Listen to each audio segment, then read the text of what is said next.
like you permit me to use the word. You were able to conjure the perfect name for this magazine. It was so difficult getting that name.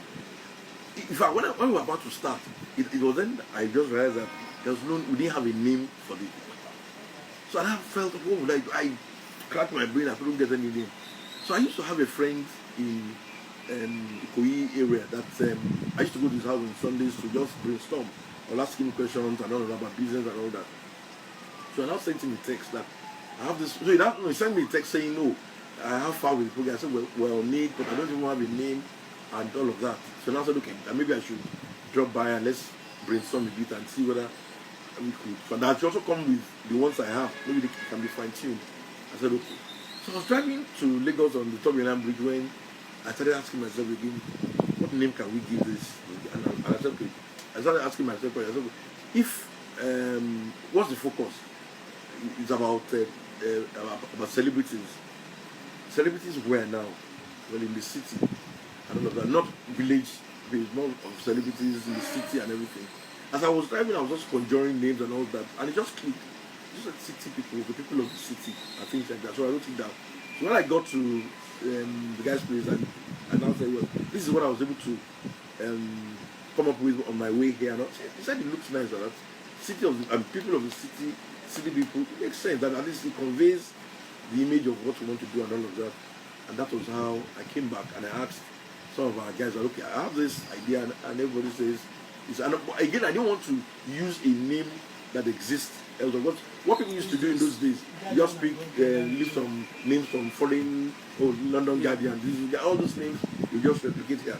And I thought it's a lazy way of going about it. Why don't we brainstorm and come up with a unique name that will be unique to us? And that was how the name City People came along. Has there been any ugly experience that you can share with us in the last 24 years? Communications that has put you in trouble? So many. We've had sleepless nights. Because initially we were attacking everybody. It was really. We started off, of course, a lot of negativities came up in the air and all that, and we're always looking. And of course, you also know that not all stories are positive. Even the positive stories can be negative. And I learned that lesson too, that it's not just about, you can think, oh, maybe we praised the guy, we didn't mention anything, but if a guy tells his bank that he's broke, and you write a story saying the guy has just bought a Rolls Royce from so and so, usually all the bankers used to buy people at that time to read up on who is making money, who is. Some people just go and say, damn Larry, this is your friend, I just bought Rolls, better go and collect your money that is owing the bank and all that. So most times when they go pursuing those guys, they will ask them where they got that. They read the story in City Book. City Book can't be lying now. But, so that was how we got us so many enemies of those who really wanted to live off the loans they took and all that. We started having, so we had a lot of that, but of course we also realized that if you want a product or a brand to come of age, you have to be daring a bit and all of that. So we were a bit daring. And we had a lot of people get angry with us, but we go and beg them and all of that. But it was tough. I won't lie to you, it was really tough at that time, because some people got angry with us and they would not accept apology, and we have to fight them and all of that. And that was one of the reasons why I don't pick calls, because people would call you to abuse you. So, if you come out, you see what I'll do to you, blah blah blah. So, a lot of threats and all that. Why don't I just go off picking up calls? We don't know who's calling, and some people, we didn't read about them, but we wrote about their friends, we wrote about their cousins and their nephews and all that, and they become very angry and all of that. But thank God all of that is a phase. All of that has come and gone, and we're in a different phase now. City People in the last few years has been known to celebrating brands, especially with the prestigious City People Award. Yeah. The City People Movie Awards, the City People Music Awards, the Real Estate Awards. What informed that idea? What happened was 2 years after we started, one of our senior staff here said that people see soft sell as papers that abuse and all of that, that you don't celebrate people, it's all about bringing them down. And I'm like, okay, that makes sense. Somebody to be constantly look for people who are doing well and celebrate them. And I could actually set up a city people and work for excellence. That's how it makes sense. Because the criticism there was, oh, you guys were always rubbishing people, always writing negative. Because, like you know, negative stories sell. So it was, and the guy that said, if you do that, perhaps people would have a different view of the soft shell magazines and all that. They were introduced that I realized that a lot of people looked up to it, they accepted it, they would dress gaily to our events, and they would enjoy themselves and all that. And that was how the award thing grew up to this point.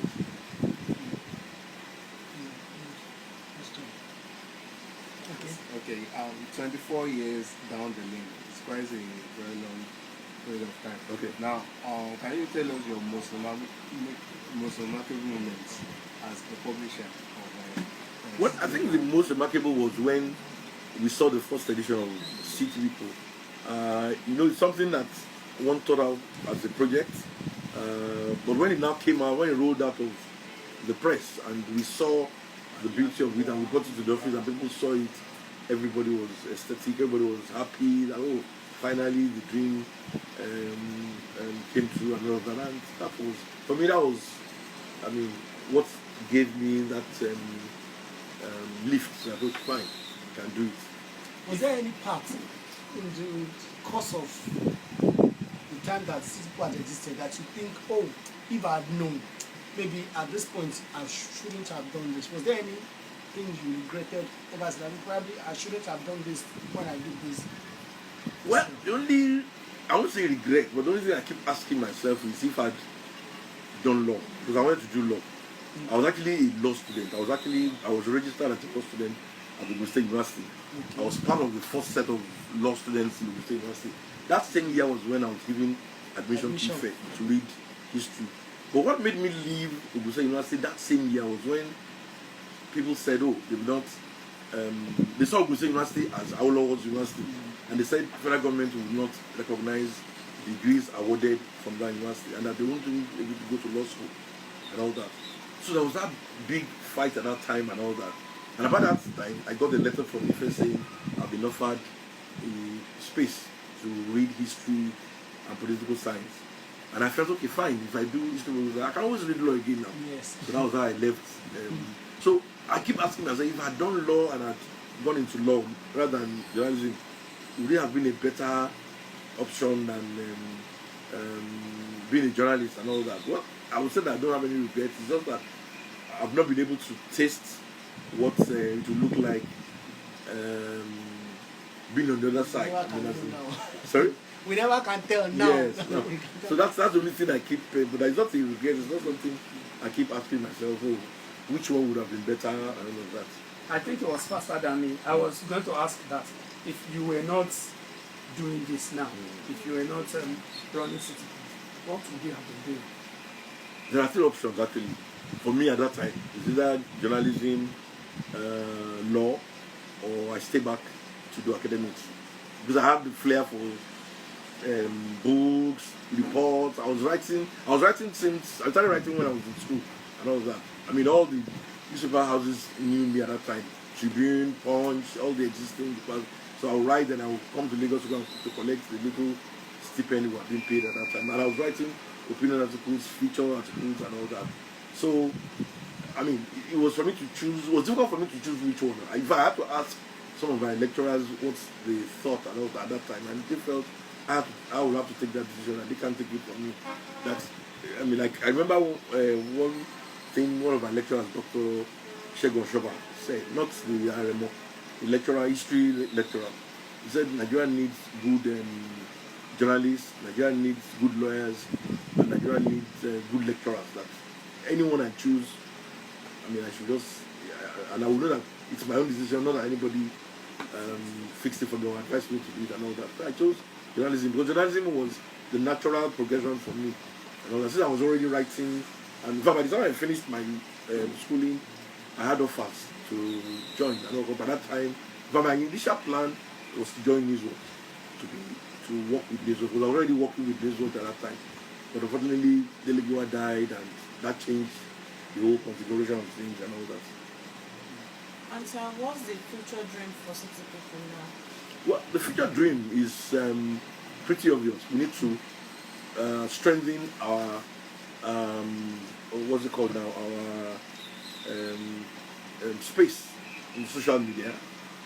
The direction in which the industry is going is, social media driven, and so all we can do really is just for us to continue to. We're already there. We're already playing in that sector, but just to strengthen it and make sure that because like we know now things have changed. You can't hold a story.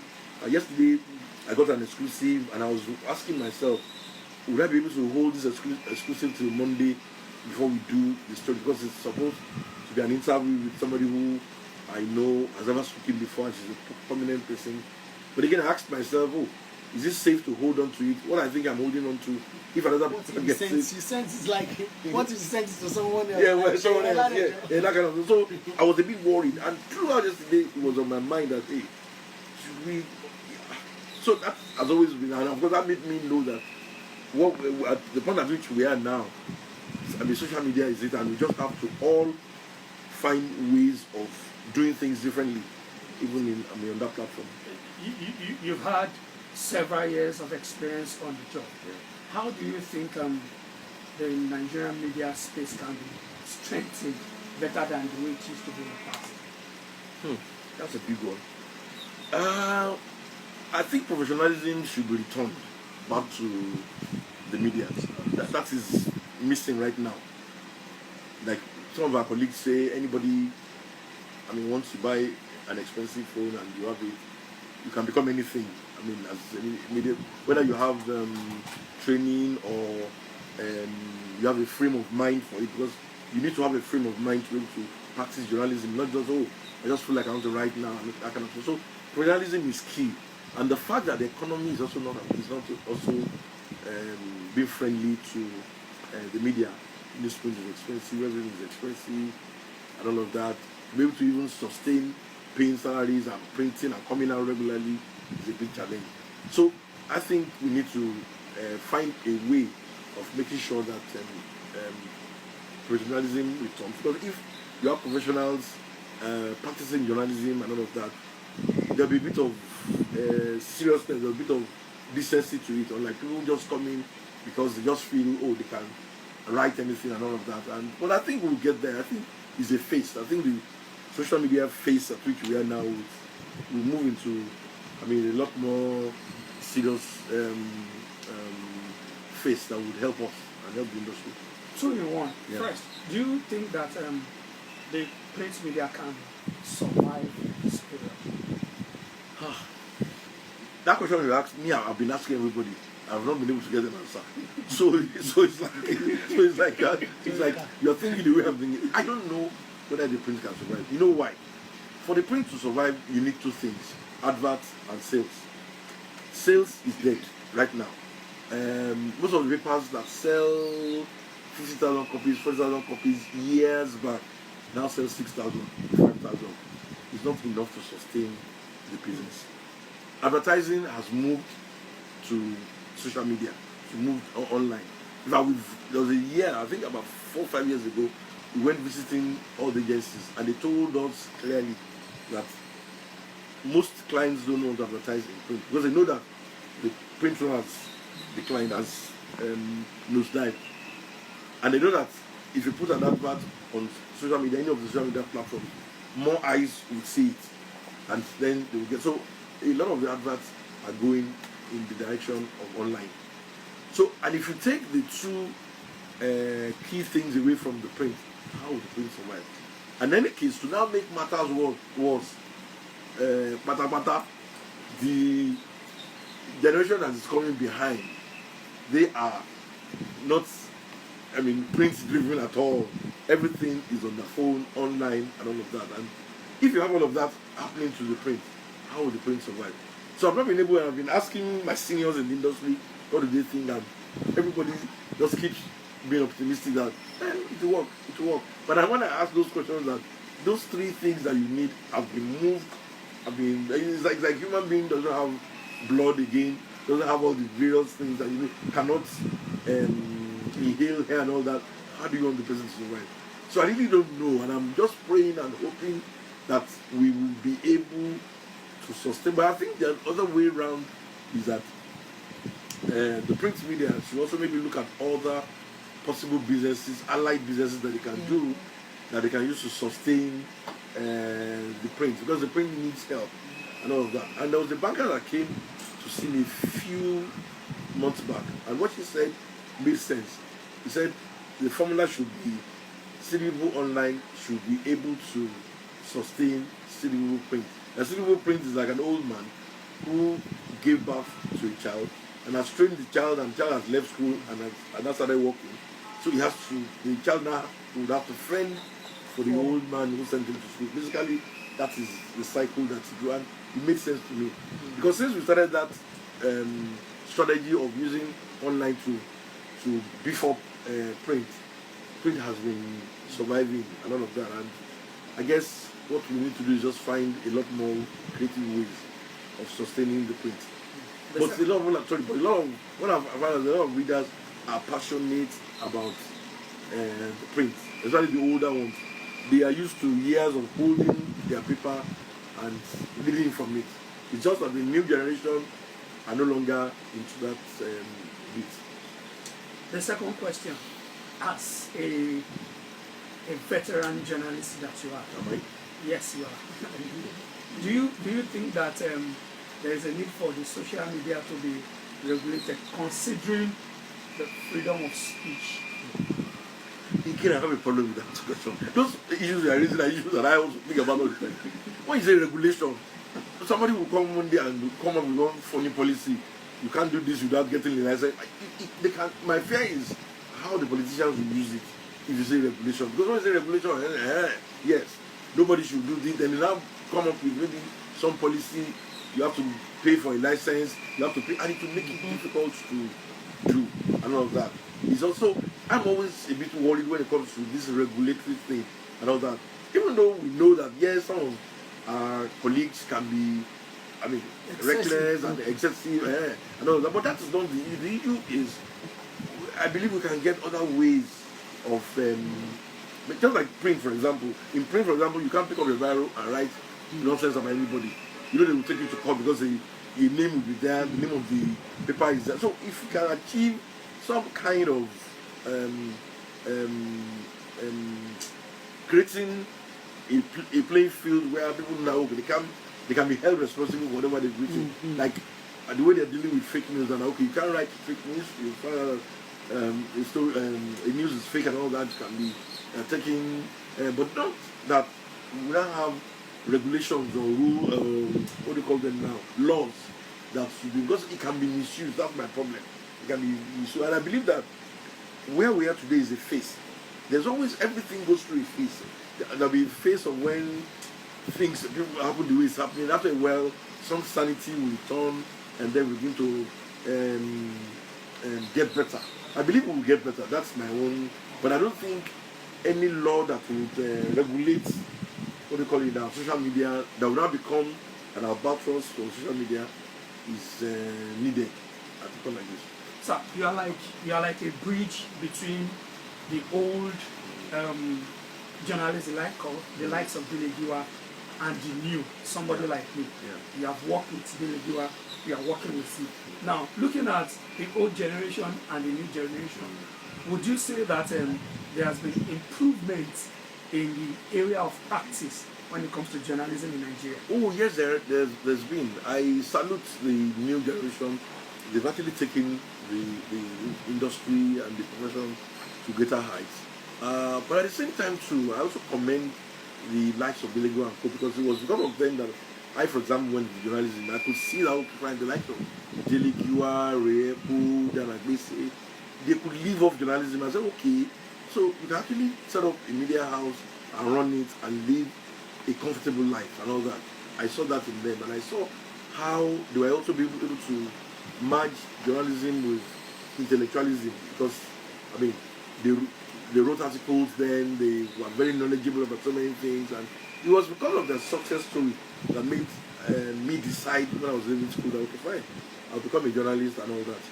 And that was why I went to journalism. To the youngsters who are looking forward to starting a dream and don't know how to go about it, what's your piece of advice? for Well, I them? think they should just go for what comes to them naturally. I mean, they should follow their dream. They should flow with their dream. They should develop a passion or go into what they have a passion for. Those are the three things that can help you. Don't do because, oh, Mr. A is doing this now, let me go and do it. Or Mr. C is doing, no. Do something that comes to you naturally. Something that's natural, that becomes natural to you and all of that. Do something that makes you happy and all that. Something that you can do without being paid for and all that. I've always told people that for me, journalism is not really a job for me. It's like a way of life. It's something I do. I wake up in the morning, I think. That's why I don't look at my wristwatch when I just continue until I'm tired.